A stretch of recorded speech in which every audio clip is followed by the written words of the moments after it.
안녕하세요, 개사랑입니다. 이번 영상에서는 저번에 이어 에이블러에 대한 세부 기능들을 알아볼 것인데요.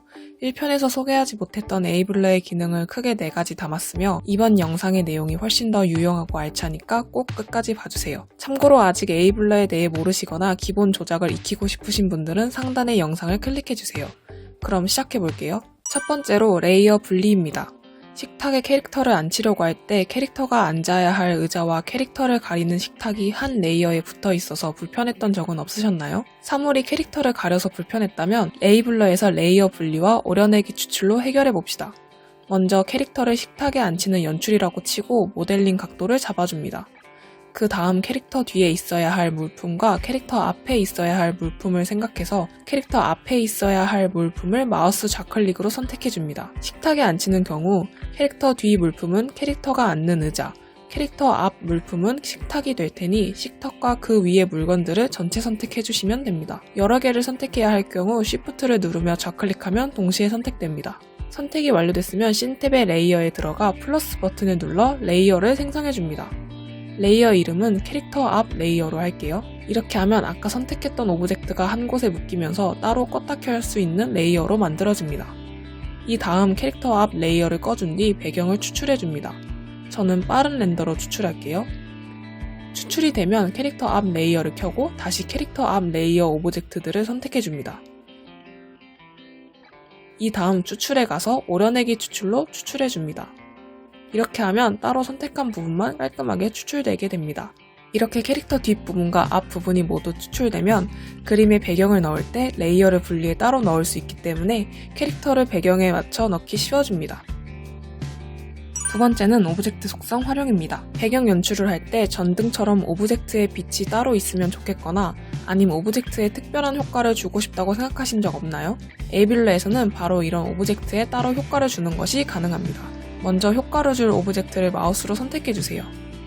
그 다음 좌측의 스타일, 오브젝트 속성에서 전등 머리에 해당되는 부분의 속성을 바꿔줄 겁니다. 오브젝트를 선택했을 때 다른 부분도 동시에 선택돼서 함께 나타나니까 정확히 효과를 주고자 하는 부분을 선택하는 것이 중요합니다. 글씨 부분을 클릭하면 속성에는 난반사, 반사, 발광, 투명 유형을 확인할 수 있는데요. 난반사에는 무광, 플라스틱 같은 효과, 반사에는 금속이 반짝거리는 효과, 발광은 빛나는 효과, 투명은 투명하게 만드는 효과로 생각해주시면 됩니다. 난반사로 되어 있는 것을 발광으로 바꿔준 후 그 값을 위로 올리면 이렇게 빛나는 전등 연출이 가능합니다. 전등 이외에도 인테리어 연출이 필요할 때 이렇게 커튼과 같은 오브젝트를 클릭한 뒤 아까와 똑같이 오브젝트 속성에서 투명을 선택해준 후 그 값을 조정해주면 투명하고 예쁜 커튼을 연출해줄 수도 있습니다. 마찬가지로 반사 효과 같은 경우는 금속 재질의 오브젝트에 반짝이는 효과가 필요할 때 적용하면 되겠죠? 세 번째로 카메라 활용입니다. 에이블러에서는 스케치업에서 할 수 없었던 섬세한 카메라 조정이 가능한데요. 그냥 마우스로 카메라를 움직이면 원하는 각도가 안 나올 수도 있고 시야가 많이 답답해져서 연출이 어려울 때가 많은데요. 이때는 좌측의 카메라 설정에서 초점의 길이를 조정해주면 해결할 수 있습니다. 초점의 길이 값을 줄일 경우 시야가 넓어지면서 탁 트이는 효과가 나타나게 되는데요. 한 컷에 많은 인물이 들어가야 하는 웹툰이나 일러스트에 적합하게 활용할 수 있습니다. 또한 세로 연출이 필요한 경우 화면이 답답해 보이지 않도록 초점 길이를 잘 조정해준 후 내보내기, 빠른 렌더에서 가로 세로 사이즈를 조정해주면 어느 부분이 뽑히게 되는지를 빨간 점선으로 확인할 수도 있고 손쉽게 배경을 뽑을 수도 있습니다.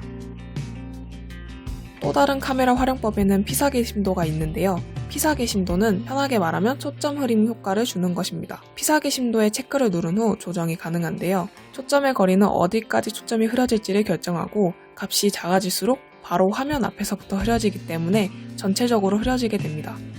초점의 정도는 값이 작을수록 초점이 흐려지고 값이 커질수록 초점이 선명해집니다. 추가로 이렇게 특정 부분만 선명하게 초점을 잡고 나머지가 흐려지도록 하는 방법도 있는데요. 오브젝트의 점점점 부분에 있는 스포이드를 선택한 후 스포이드로 초점이 제대로 잡힐 오브젝트를 선택해주면 선택한 오브젝트가 있는 주위 이외의 나머지 부분이 흐려지게 됩니다. 근데 제가 사용해보니까 원하는 만큼 엄청 잘 나오지는 않아서 후보정이 조금 필요할 것 같아요. 마지막으로 소개할 기능은 배경 이미지 사용인데요.